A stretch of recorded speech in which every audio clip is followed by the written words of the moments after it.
Welcome back, Pubsters. It's Saturday, October 17th. And this week we'll be covering the new iMacs that released, plus more.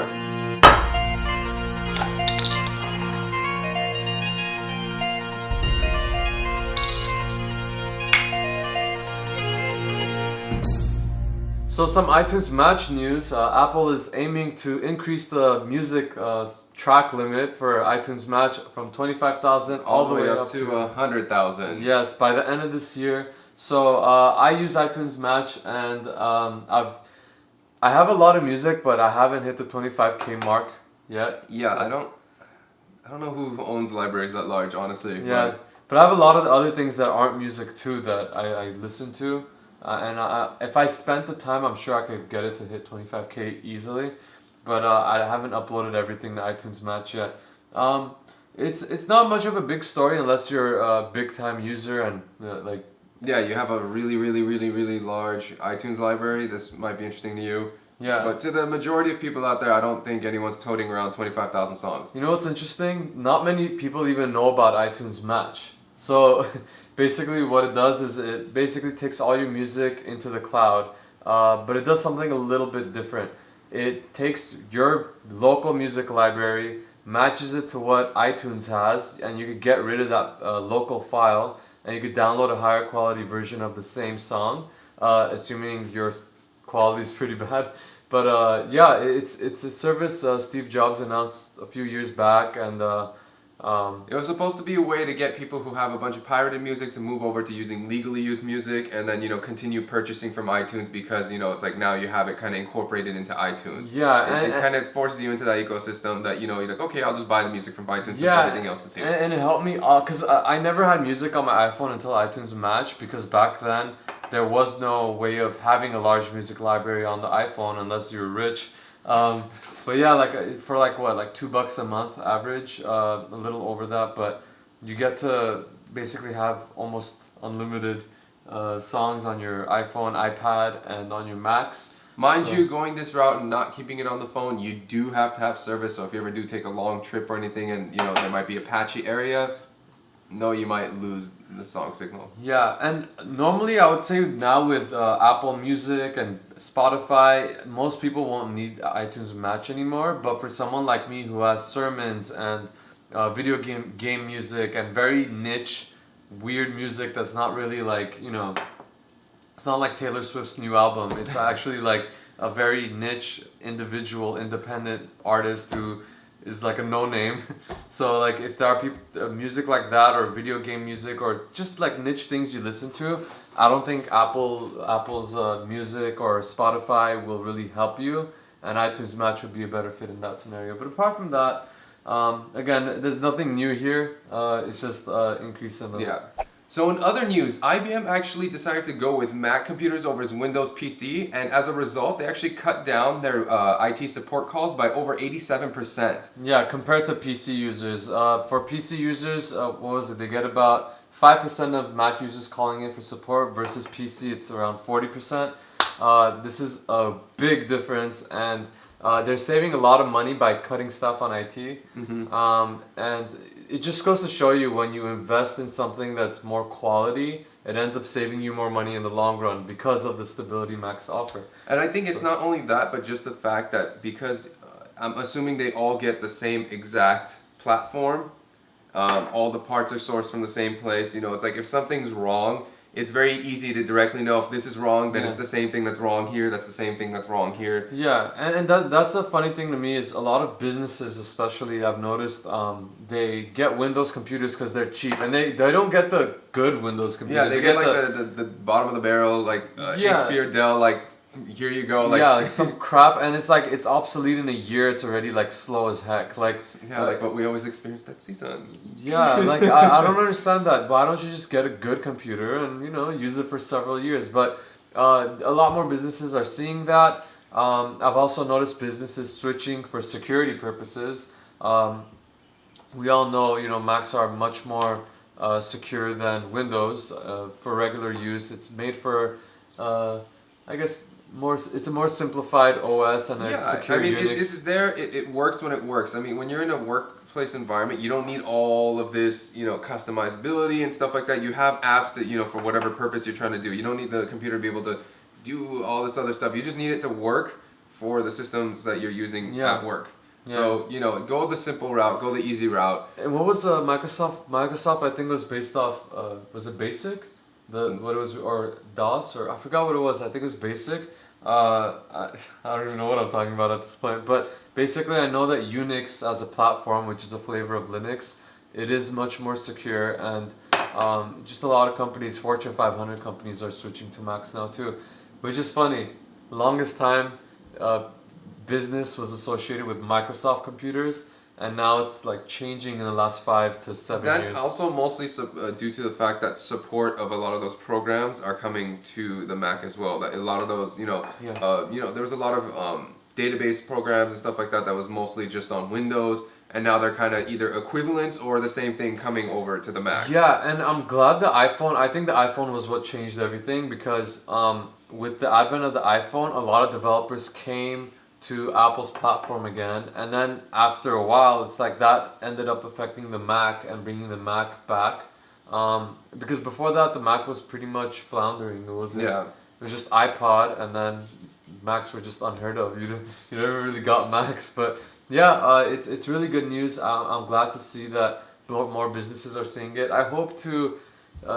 I've worked at places with Windows computers, especially the bottom of the barrel ones, and one, it looks ugly for me, like aesthetically, but two, like it's just so frustrating. Like there's so many crashes. I forget how good Macs are until I go into a Windows environment.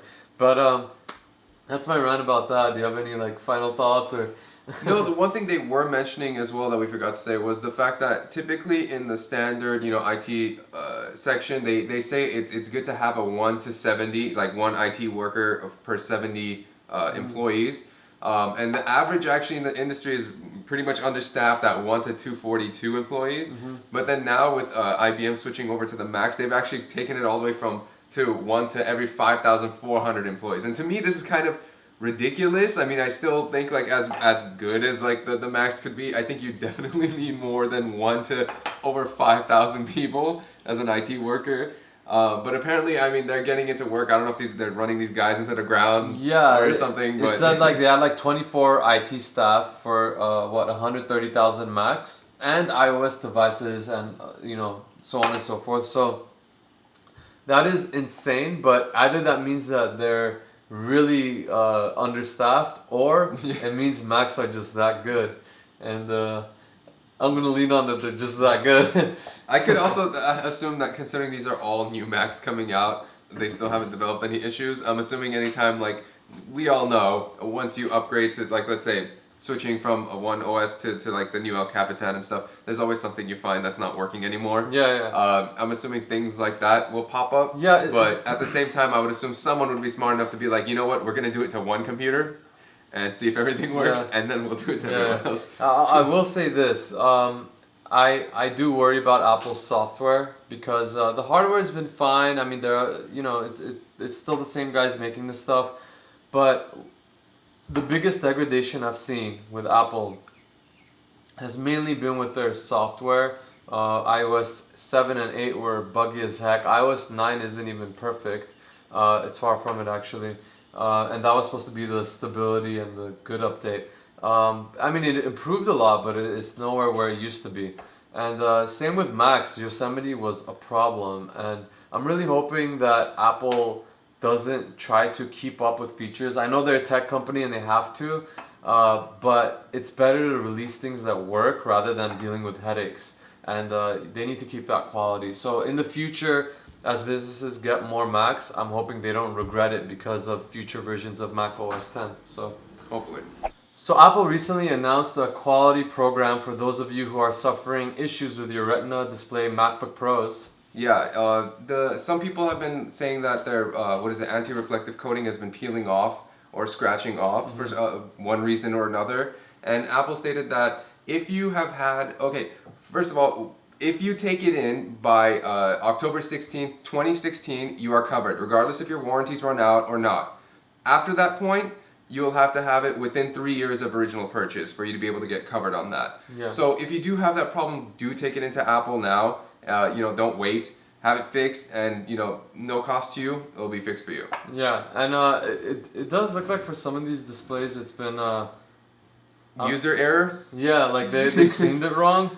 But if it's not, then I'd be very shocked. And yeah, Apple. I mean, I can see like some people having issues. Maybe there was just a quality control on certain things, but on some of these pictures that I'm seeing, it definitely looks like that screen was scratched up like there was no tomorrow. Yeah, there looks like drops of some cleaning solution that shouldn't have been on the Mac. Like a lot of drops. Like yeah, you guys do know you're not supposed to use like Windex or ammonia sprays on these glasses. And just a warning. And it looked like there were scratches too, just like lines, like very thin lines. So I don't know if any of you do have issues with that though. As we said, go check it out, get it fixed. You have until... don't wait. Yeah, don't wait. Yeah, especially if you have an older model. Yeah. So as we were hoping, mostly E-Man, Apple did announce their new Magic Keyboard, Mouse, and Trackpad this week. Yeah, and all of them look different except the Magic Mouse. That one pretty much stayed the same. The keyboard's about $100. The Magic Trackpad 2 is about $130, and the mouse was $70. $79. 80. Oh, it was 80. I'm sorry about that. And I have the keyboard, but I haven't really messed around with the mouse or trackpad. We'll start with the mouse. I heard the mouse is the most unimpressive one because it's such a small change. It basically has less moving parts, so it's less mechanical, less likely to break. And it has a lithium-ion charging battery. You put the mouse on its back, and then you charge it like that. So you can't use it while it's charging, but if you charge it just for like under a minute, you get an insane amount of hours with it, like 9 hours of battery. So it's kind of like the pencil? Kind of, yeah. Like you charge it for like 30 seconds, you get like 9 hours of battery, something like that. So even though it's unusable while you charge it, it supercharges when you're charging it. So a lot of people were complaining that you can't plug it in and use it like a wired mouse, and I was like, dude, 30 seconds, like you won't die. I think you can live with that one. Yeah, it's not like 30 minutes of charging before you can use it again. So that was the Magic Mouse. That was pretty much all the updates to that one. For the keyboard, it is a little bit different typing on it. They did change things around. It is less of a travel when you hit the keys and when it descends. So is it more like the feel of the MacBooks? The new MacBooks? Yeah. Or not as extreme. It is more travel than that, but it is it doesn't use the butterfly mechanism, by the way, from the MacBook keyboards. It still uses scissor, but they made it about 30% more stable using the scissor method. So I like it so far. It has obviously the rechargeable aspect of it too. You could plug it in and use it as a wired keyboard. You don't have to wait while you're charging it. But overall, yeah, that was pretty much. Oh, and of course the trackpad also comes with. No, not even the trackpad. The keyboard looks different. The mouse doesn't, but the keyboard does look different. It's a less of a slant. It's more ergonomic, I guess, and you can tell this is the new keyboard just by looking at it. My only contentions with it were that it didn't come with backlit keys or any kind of touch. I wasn't really expecting Touch ID functionality, but I kind of wish it came with it. I'm not sure the Touch ID stuff. I mean, it's not built into anything in the OS. It's in iOS, but nowhere have you seen it in OS X for it to be something to incorporate. That's the only thing. But I think, okay, you know how, for example, MacBooks, right? They used to have a separate power button, but now it's a part of the keyboard. Where the power button used to be, as a literal physical button in the top right corner of every MacBook, a MacBook Pro, I think they should have replaced that with a Touch ID eventually. And then bring it over to the iMac and the desktop computers with the keyboards or with the... I still think if something like that was going to happen, someone would have found that file in the betas of the OS X's when they release them, mentioning, oh, look, we found something about ID identification by fingerprint. And again, I'm not disappointed that it wasn't included because I wasn't expecting it, but it is a hope that in the next 5 years, hopefully Apple does bring that technology to Macs. But in the meanwhile, whatever, it's not a big deal. I'm not gonna downgrade my rating or experience with the keyboard because of it. Backlit, I was kind of expecting. Kind of sucks it doesn't have it, but I'm assuming that's just battery issues. Probably. I mean, it runs about like a month on a full charge, but I expect it'll be much longer realistically. But yeah, that's the new keyboard, $100. A bit pricey, but I bought one and I'm enjoying it. I broke my old one, so I needed one. And yeah, if you're in the market for one, I would check it out. Yeah, and also don't forget the new trackpad does come with Force Touch enabled, because as the new what is it, the new MacBooks, the MacBook Pros, they do have that ability for the OS. So the OS does have that functionality Force within Touch, it. yeah. So obviously they need something for their desktop computers, which is the new trackpad. I would say this right now, Force Touch isn't so. I don't think it's as useful on the Mac as it is on smaller iPhone. devices. Yeah. Yeah. But the Mac does have it, as you mentioned, and the trackpad actually, I love the way it looks. It looks much different than the first trackpad.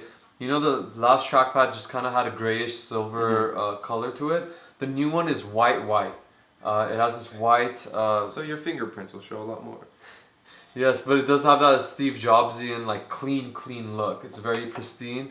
I love it. Like if I wasn't a broke person, I would probably go get one. But I just love the aesthetics of it. I think it would look amazing in a room on a desk. So, but apart from that, the functionality is pretty much the same. You do need Bluetooth 4.0 or minimum. above, yeah. Yes, in order to be able to use the trackpad. The rest of the accessories should be fine without 4.0. There were no requirements as of yet listed that said you need Bluetooth 4.0. So, and that pretty much sums it up as far as the accessories go. If you guys have any questions about my experiences with the keyboard, I'll be more than happy to answer them for Yeah, you. just let us know. And for the big news of this week, Apple just announced something you could use with those new accessories, and that is the new 4K and 5K iMacs. First time ever for the 21.5-inch iMac to get 4K display. Retina 4K display, and the new 27-inch iMacs got a significant upgrade as well. We'll start with some things about both of them, I guess. Yeah, let's say the 21.5-inch iMac. First of all, do know, just as before, you are not getting a dedicated GPU in these. It's just the Intel, HD, the GPU that comes with it. Yeah. So and also neither of them come with a USB-C or which is actually kind of surprising to me, to be honest, considering Apple was the one they were trying to push, USB-C. It seemed like when they came out with the MacBook and everything, you would think they would have at least incorporated one port within it. Yeah, it's interesting. I think they're gonna slowly roll it out, I guess, maybe next year. But for the 27.5-inch, it doesn't come with a Fusion drive on the cheapest option. You can get a 1 terabyte Fusion drive if you get the higher options or you upgrade, customize the computer. But the 1 terabyte Fusion drive, disappointingly, only came with 24 gigs of SSD. And the 21-inch one doesn't even come with Fusion drive at all. I think you might be able to upgrade it, I don't remember. But as far as what comes out the door, it doesn't have Fusion drive. It's like a standard school hard drive. Yeah, 5,400 rotations. It's not even the 7,000 ones. Yeah, which it's a little disappointing for a desktop. Yeah, I think they're trying to cut down on costs here. You do need to upgrade for the 27 inches at least to 2 terabyte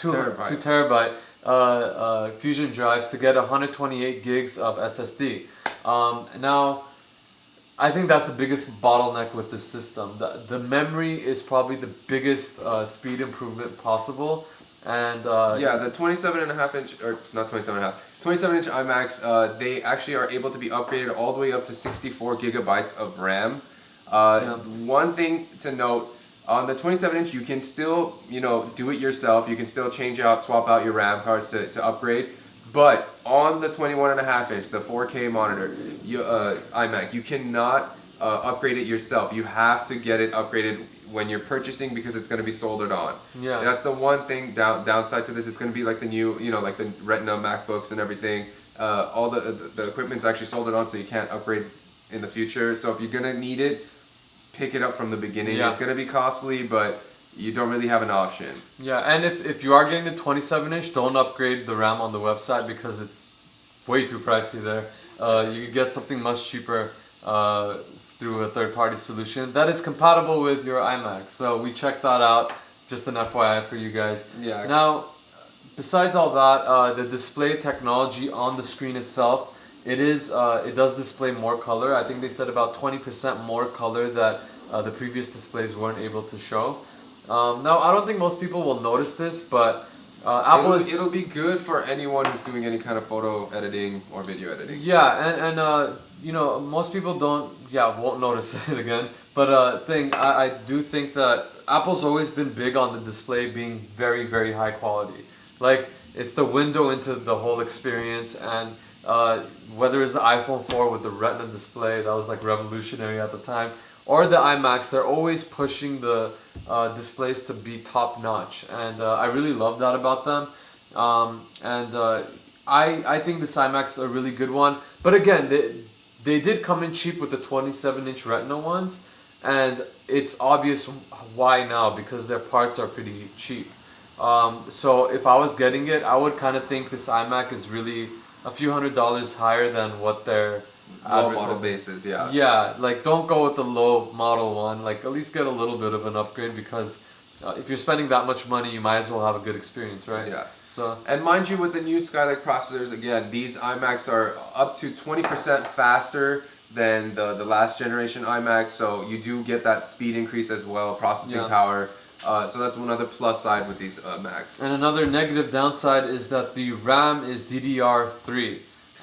True. Yeah, I would have thought they would have at least moved up to DDR4 now, considering it's kind of becoming the norm out there for higher end stuff, or at least have an upgrade available, which that isn't even an option either. Yeah, so I'm hoping DDR4 comes into the iMacs hopefully next year.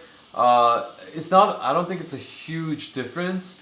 It saves more energy. It's faster. It has a standby mode where the memory doesn't have to refresh when you wake up the computer again. So it does have benefits, mostly for laptops, but even for desktops. Yeah, I mean, you want to be more power efficient, less power usage. Plus, and more speed is always better. Yeah, you know? speed. Yeah, and the sleep mode, the fact that it doesn't have to refresh everything when you put it to sleep.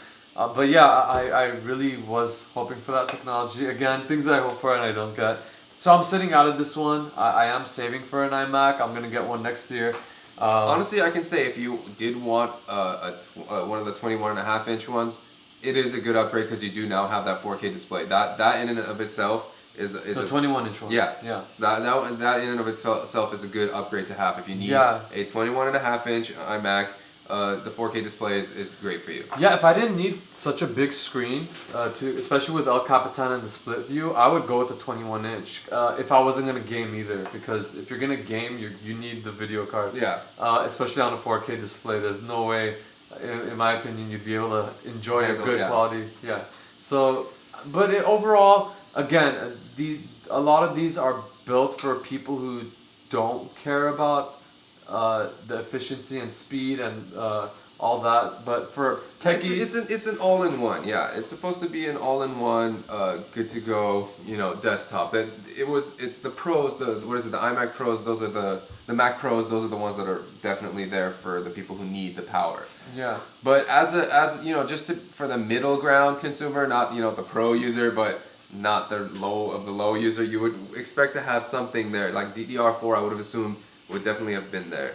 Or like at least a faster hard drive starting off, and not coming with a regular plain Jane HDD. You would have it's not even the fact that it doesn't come with DDR4 RAM for me. It's the fact that it still comes with the old school hard drives, and for the most of the models, you need to upgrade not just to the 1 terabyte Fusion drive that only comes with 24 gigs of SSD. You have to upgrade it to the 2 terabytes to get 128 SSD. So. Well, I mean, typically you only need that for the OS to start up quickly. That's what the hybrid drives are there for. I mean, with the 128 gigabytes now, you can add a few programs to go quickly too. Yeah, obviously, I would hope to, anyone would hope to get that. Yeah, I know those. There have been Fusion drives. They're just hybrid hard drives. They've been around for a while in like 8 gigabyte settings for a very long time. And yeah, the OS is the main thing you need to get on there. But again, I guess the reason they did it this way is because they wanted to, cost, but it's more options. Like if they released one that was a higher price that came with 2 terabyte Fusion drive, then some people wouldn't be able to get the cheaper ones when they don't need more than 24 gigs of SSD. So in that sense, it's good. I guess yeah, just you open up the market to people who don't need the boost in power. yeah. But at the same time, you would hope that it would become standard by now. Yeah, and I get it though. SSDs are still pricey. Like you get a 1 terabyte SSD, it's gonna cost you like upwards of $1,000, $800. Like I would say more around like the 800 range nowadays with Yeah. the new tech that came out. yeah. So I don't know. I mean, I sound like I'm ragging on this new iMac. I like it overall. I think it's a good upgrade, especially the 27-inch one since it's the only one that comes with Skylake. Yeah. And you can upgrade the RAM. It's more flexible. The 21-inch one, it's priced very aggressively for a 4K display and free keyboard, free Magic Mouse, like all this stuff. It's really good value. It's just the lack of a video card, lack of upgrading RAM. Those things kind of make me cringe a little bit. Yeah. But for most people, like your average Joe Schmo, you know, they Yeah, don't care about that if stuff. you want Like, an iMac, if you want a desktop, Apple desktop, it's a good way to go. yeah, and I think it's a better option than Mac Minis for the most part, for most people. You know, it's all in Yeah. one, it's all there. You don't need to buy a monitor. Just buy it and set it and forget it, you know? And that's my final thoughts on the iMac. Do you have any, like... No, again, my thing was I would have hoped that it just would have came with the DDR4 USB-C, but I'm assuming they're holding those back either just because of costs or more likely because to have a bigger launch of whatever's coming out next year. Yeah, I suppose. Well, Pubsters, that's it for today's episode. Thank you again for joining us here on the Apple Pub. Yes, and for the question of the day, we were wondering if you guys thought the new Apple accessories were good enough of an upgrade, or were there still some features you wish it had? Yeah. And of course, please help support the channel by subscribing, like the video if you liked it, and we'll catch you again next time. Take care, Pubsters. See you later.